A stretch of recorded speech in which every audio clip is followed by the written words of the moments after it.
Au nom du Père, et du Fils, et du Saint-Esprit, ainsi soit-il. Eh bien, chers frères, nous arrivons au dernier dimanche de l'année liturgique. Donc, c'est le dimanche de la fin du monde. Fin de l'année, fin du monde. Logique.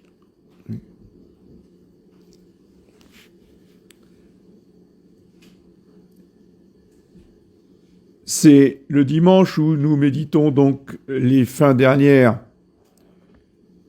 de ce monde qu'il nous faut anticiper, qu'il nous faut méditer pour ne pas tomber dans la séduction, disent les apôtres, en particulier Saint Jean, qui nous dit qu'il y a déjà beaucoup d'antichrists qui sont des séducteurs. Oui.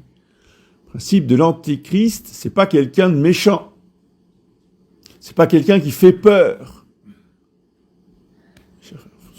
Enlevez ça de la tête. L'antéchrist, c'est quelqu'un qui est un séducteur, qui se présente comme le héros du bien.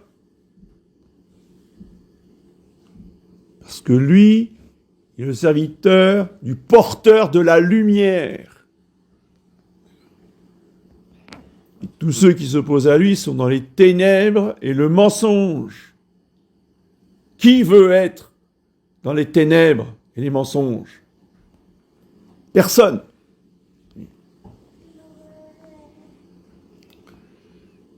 Veillez et priez, nous dit notre Seigneur, justement, afin de ne pas entrer dans la tentation. C'est ça la tentation. C'est de croire que finalement, on est peut-être dans l'erreur. On nous a peut-être menti. Et la doctrine de l'Antéchrist est un acide qui ronge. Oui. Qui ronge par le doute. Et qui finit par faire perdre la foi. Si on ne s'en protège pas. D'où le conseil de saint Paul dans son épître.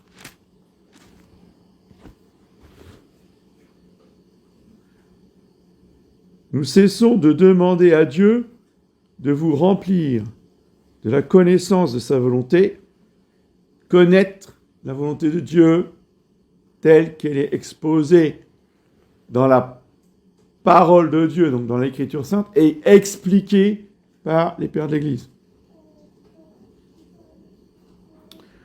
En toute sagesse et intelligence spirituelle. L'intelligence spirituelle et non pas artificielle. L'intelligence spirituelle, c'est l'intelligence qui est éclairée par les principes de la foi, par la parole de Dieu, et aussi par la réalité. Par le réel, par le concret, par les lois qui régissent la nature, qui sont aussi l'expression de la volonté de Dieu. C'est Dieu qui a créé les lois de la nature. Donc, l'intelligence spirituelle est soumise à la fois à la parole de Dieu et à la fois aux lois naturelles. À la fois aux réalités naturelles. Oui. L'Église, depuis 2000 ans, je vous rappelle que l'Église, c'est Jésus-Christ répandu, communiqué. De l'Église et de Jésus-Christ, c'est tout un. Toujours le rappeler. L'Église s'est toujours adaptée aux conditions concrètes, réelles et matérielles. Voyez. Sinon, nous serions toujours là avec nos plumes d'oie, voyez, pour écrire sur des parchemins. Parce qu'il n'y avait que ça qui conservait, qui protégeait la parole de Dieu.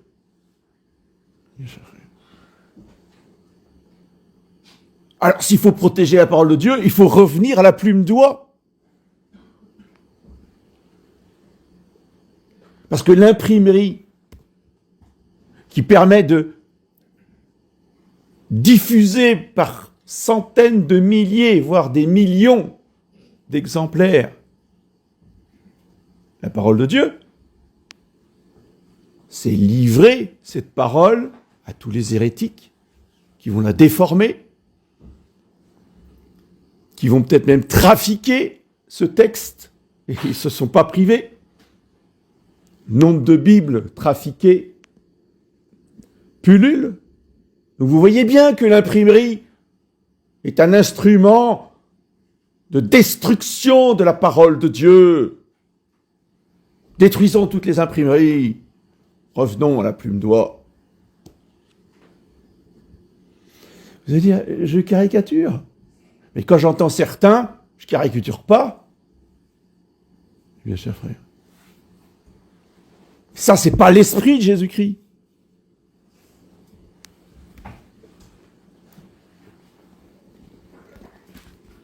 L'intelligence spirituelle, elle est concrète. Elle a les pieds sur terre. Elle s'adapte au concret. Et en même temps,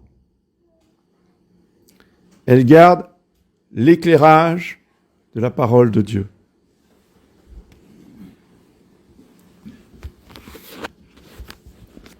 L'Évangile nous prévient. Quand vous verrez l'abomination de la désolation, dont a parlé le prophète Daniel, établi dans le sanctuaire, que celui qui lit comprenne. Que veut dire l'abomination de la désolation? Et que veut dire établi dans le sanctuaire ou le lieu saint? À quoi fait allusion le Seigneur Jésus par ces deux termes? L'abomination de la désolation, ça veut dire la désolation maximale, comme il va le dire un peu plus loin, telle qu'il n'y en a jamais eu sur terre et qu'il n'y en aura plus jamais après. Quelque chose qu'on n'a jamais vu. C'est ça, l'abomination de la désolation. Oui. Ce qu'il y a eu avant, c'était terrible, mais ça n'arrivait pas, ça n'arrivera pas, si vous voulez, au degré de l'abomination de la désolation. Dans le lieu saint, là encore, ce n'est pas notre opinion personnelle qui compte. C'est ce qu'on dit, ce qu'ont commenté les grands docteurs de l'Église. Et l'un des premiers qui commente ce passage est que l'Église, c'est-à-dire avant 62, vous voyez,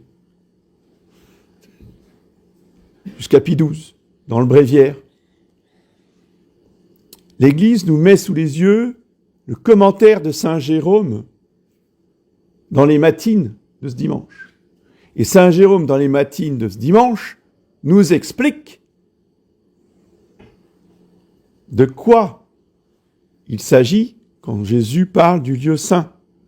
Et de manière explicite, Saint Jérôme dit que le lieu saint, c'est l'Église catholique. Et que l'abomination de la désolation, ce sera le renversement de tous les dogmes. Intéressant. Ça fait des échos. Oui, il faut faire des relations. Il n'y a que nous qui pouvons faire ça. Oui. L'intelligence artificielle, elle ne peut pas faire ça. Prenons bien conscience du fonctionnement de notre intelligence humaine bien supérieure à des connexions informatiques. Quand on lit ça, tout de suite, ça doit nous faire penser à la première encyclique de Saint Pie, où il dit que, vu l'ampleur des hérésies et des victoires des ennemis de l'Église, il pense, c'est une opinion, que le fils de perdition est déjà né. Donc pour lui, à son époque, donc début 20e, l'Antéchrist était né pour voir tout ce qu'il voyait.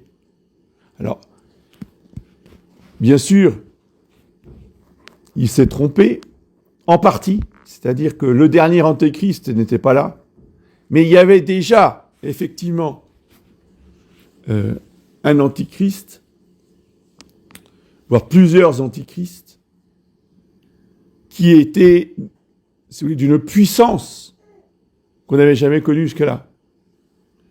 Saint Jean dit déjà dans son épître qu'il y a déjà de son époque, le 1er siècle, il y a déjà des antichrists. Oui. Donc forcément, du temps de Saint Pie, il y en avait, mais qui étaient bien plus puissants que ceux de Saint Jean. A fortiori, aujourd'hui. Oui. Depuis, on voit très bien que ces antéchrists sont rentrés dans l'Église.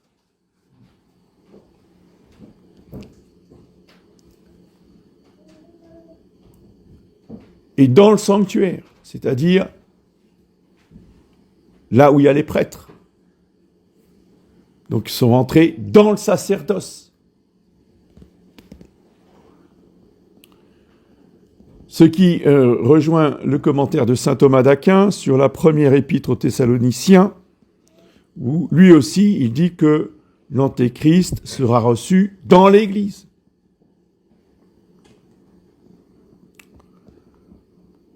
Et cela rejoint aussi, évidemment, cela est en parfaite harmonie avec le secret de la Salette, qui nous dit que Rome deviendra le siège de l'Antéchrist. Oui. Il y a une cohérence dans tout cela. Mais vous en avez qui nient les cohérences, qui nient les évidences, qui ne veulent pas voir. Il n'y a pas plus aveugle que celui qui ne veut pas voir. Le secret de la Salette est en parfaite harmonie avec tout l'enseignement des pères de l'Église qui précède, et en particulier saint Thomas.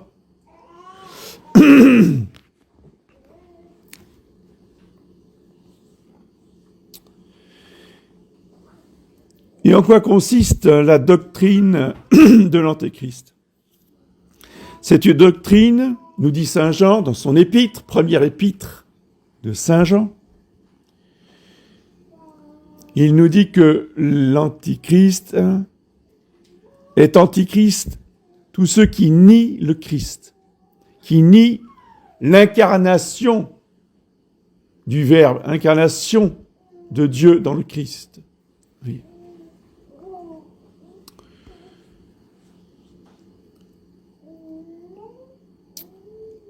Ailleurs, je ne sais plus qui dit cela, mais je pense que c'est saint Paul, mais j'ai pas retrouvé la citation que j'ai cherchée ce matin.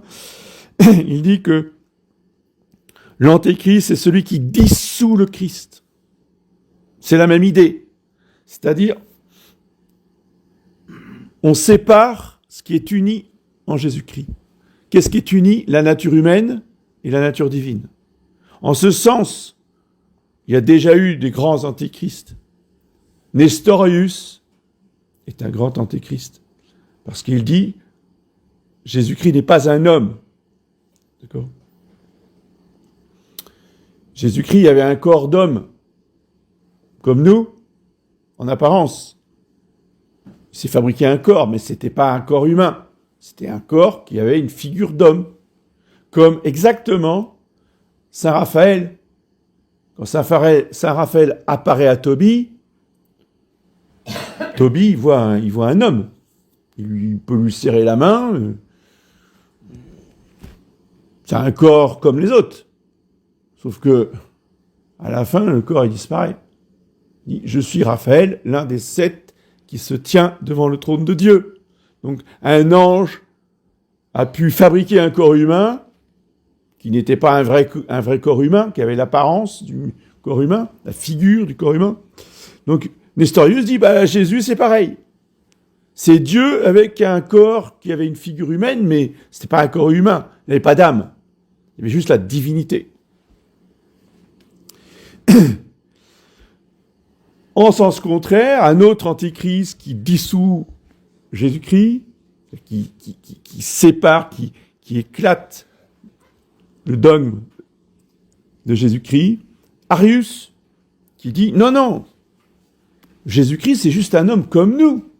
Il a bien un corps, il a une âme comme nous, mais c'est pas Dieu. Oui, c'est le Fils de Dieu. À partir de son baptême, Dieu, le Père, dit « Tu es mon Fils ». Mais nous aussi, nous sommes des fils de Dieu. Vous voyez, lui, c'est le Fils par excellence, c'est le Fils bien-aimé. Mais il n'est pas Dieu. Vous voyez, c'est le Fils chéri de Dieu, mais c'est pas Dieu. Là, c'est l'hérésie d'Arius, qu'on a appelé les hérésies ariennes.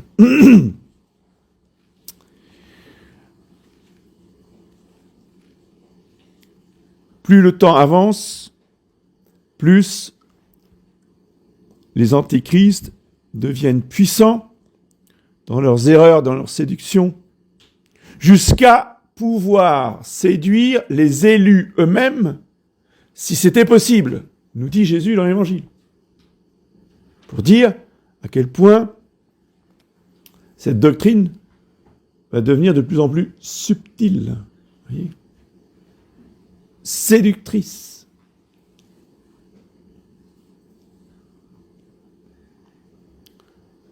Et aujourd'hui,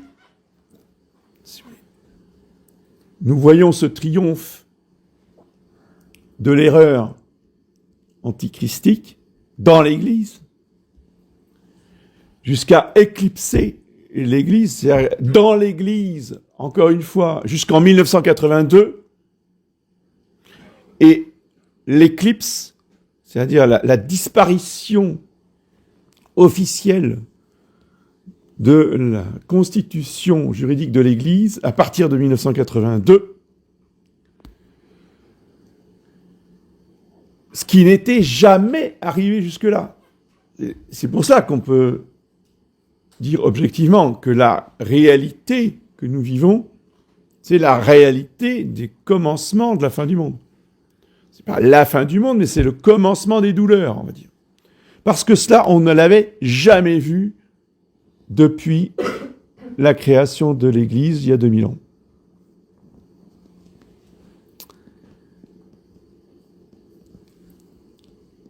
Et quelle est cette doctrine ? Il faut la nommer. C'est important de donner un nom précis sur la réalité que nous vivons, sur les idées qui se véhiculent. Or, on ne nous a jamais expliqué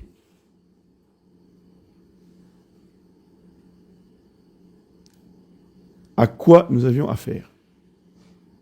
La seule chose qu'on nous a dit, c'est l'œcuménisme. Vatican II, c'est l'œcuménisme. Et ça s'est concrétisé par une réunion œcuménique. La première réunion d'Assise. Justement, avec un antichrist qui l'a organisé, qui s'appelait Wojtyla.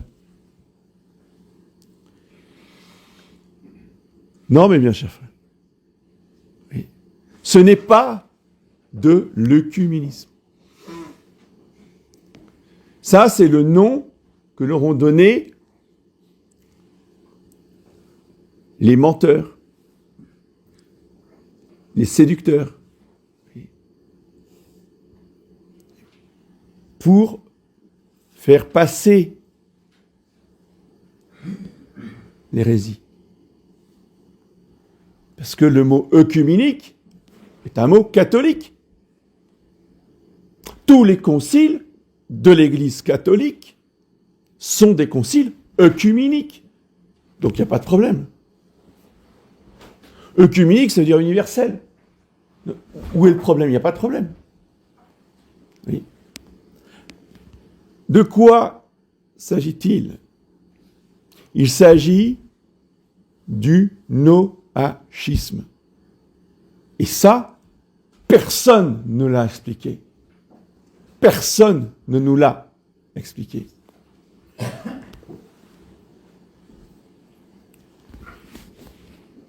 Et quand j'ai comparu devant le tribunal inquisitoire surprise de Monsieur Felet, après 3 heures de joute, je dis, mais quel est l'aspect principal pour vous, qui est le plus important dans votre position? Et je lui ai expliqué ça, que justement, le problème de Vatican II, c'était le noachisme. Et que jamais, Monseigneur Lefebvre nous avait expliqué, nous avait dit une seule fois que c'était du noachisme. Et là, il a soulevé les épaules en disant n'importe quoi. Voilà, c'est tout, c'est fini. Fin de la discussion, j'ai plus rien à dire. Oui. Totale incompréhension du problème. Qu'est-ce que c'est que le noachisme, bien cher frère? Le noachisme, c'est une théorie talmudique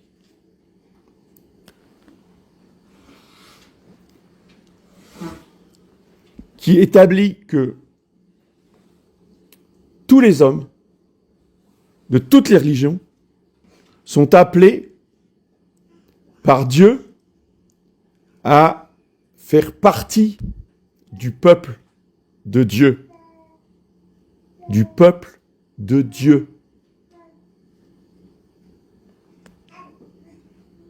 Jamais dans Vatican II, vous prenez tous les textes de Vatican II, édition du Centurion en français, vous allez voir la table analytique. Oui. Vous allez voir le mot peuple de Dieu.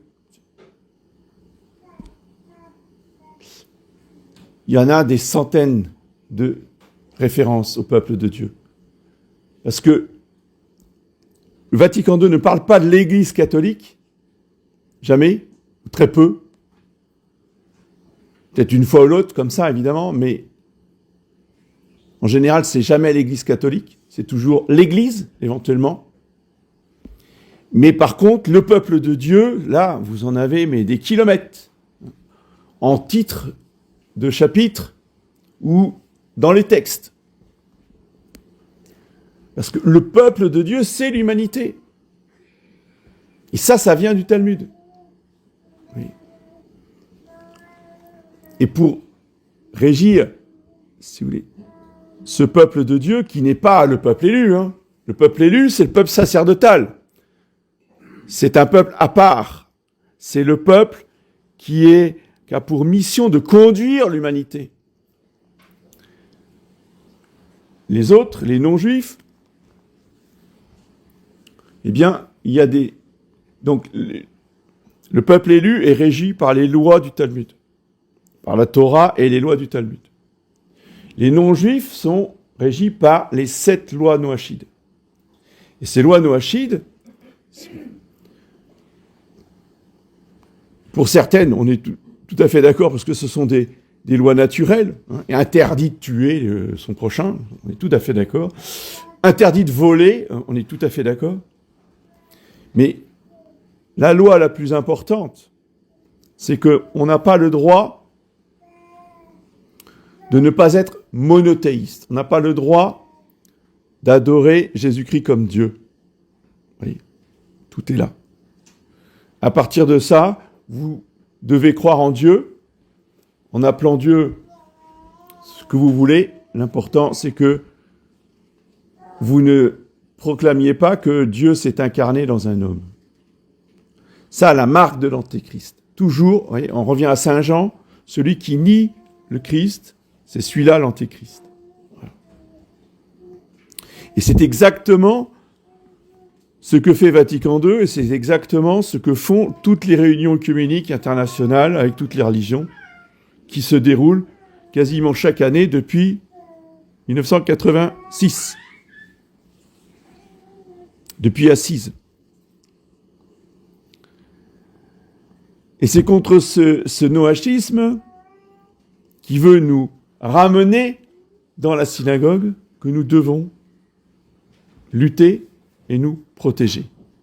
Eh bien, chers frères. En ayant bien conscience de cela. Et on veut nous y ramener par un autre mot qui revient de plus en plus à la mode, y compris dans les médias, le judéo-christianisme. On veut nous réunir dans les religions judéo-chrétiennes.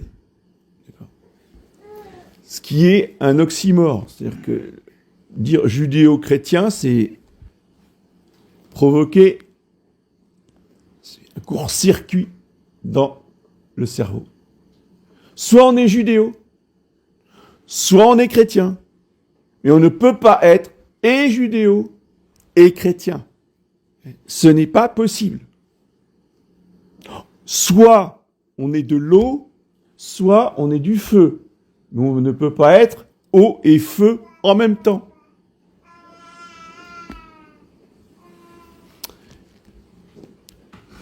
Mais ce judéo-christianisme est précisément la doctrine antichristique de ceux qui ont préparé Vatican II et qui ont établi le noachisme dans l'Église catholique. Parce que tout cela s'est développé dans l'Église catholique.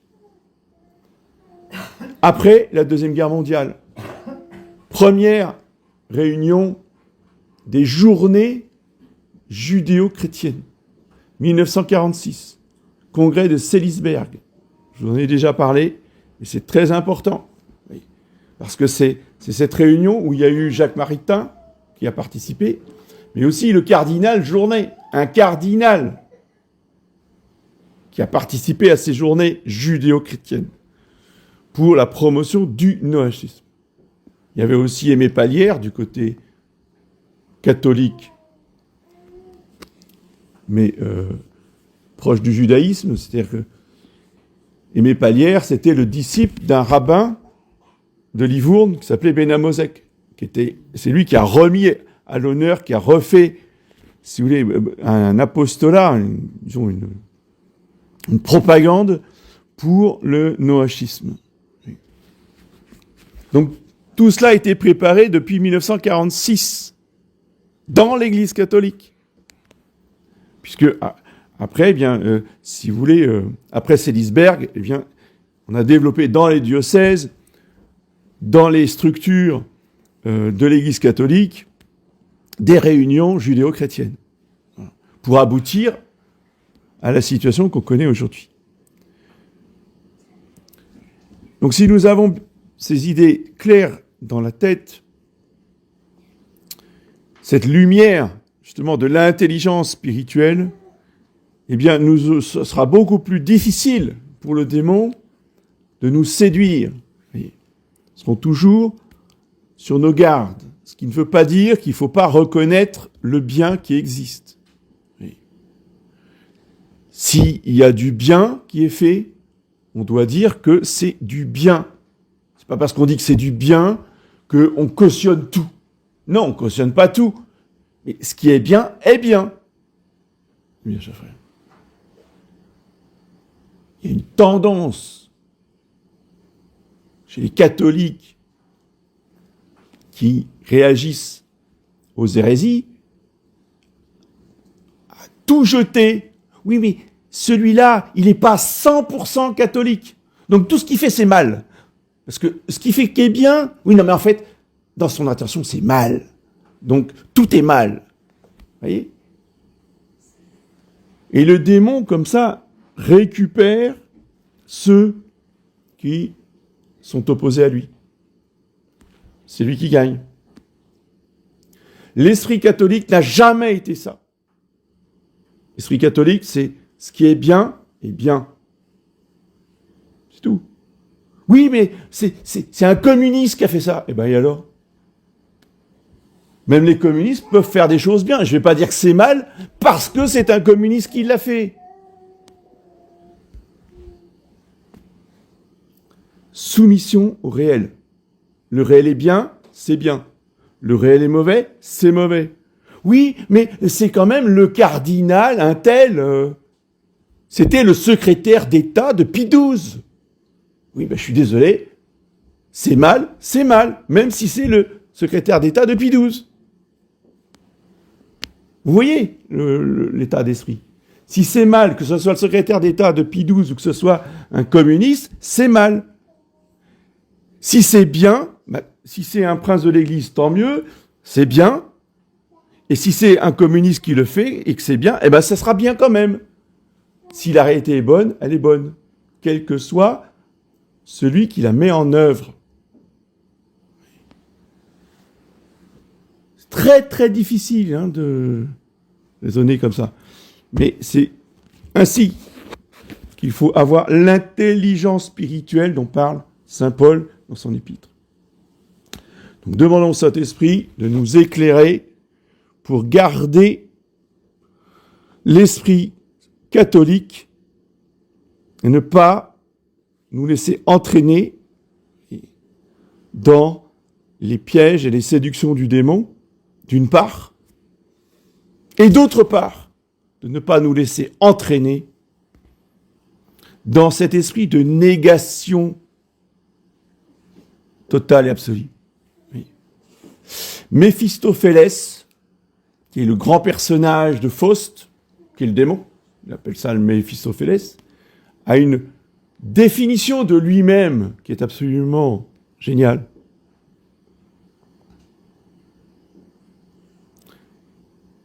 Qui est notre tentation. Le Satan veut nous entraîner dans sa mentalité. Méphistophélès dit « Je suis celui qui toujours nie ». Satan, c'est la négation.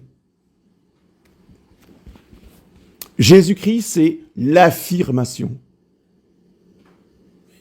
Satan, c'est le mensonge. Donc, il nie, il s'oppose. Le non serviam. Je ne servirai pas. Je ne servirai pas l'autorité. Je ne servirai pas Dieu. Je ne servirai pas la réalité. Je ne servirai pas la nature. Je ne servirai rien. Je nie toujours. Jésus-Christ, c'est l'affirmation de la vérité. Il est venu sur terre pour rendre témoignage à la vérité. Lui, il affirme le Père. Il affirme son autorité. Il affirme l'autorité naturelle des hommes. Il affirme et il confirme. Il construit, il édifie le corps, son corps mystique. Satan, lui, ne peut que détruire, nier, s'opposer au vrai, au bien et au beau. D'où la promotion du laid, la promotion du mensonge, la promotion du mal. Gardons ce discernement, justement, pour ne jamais tomber dans les filets de l'Antichrist.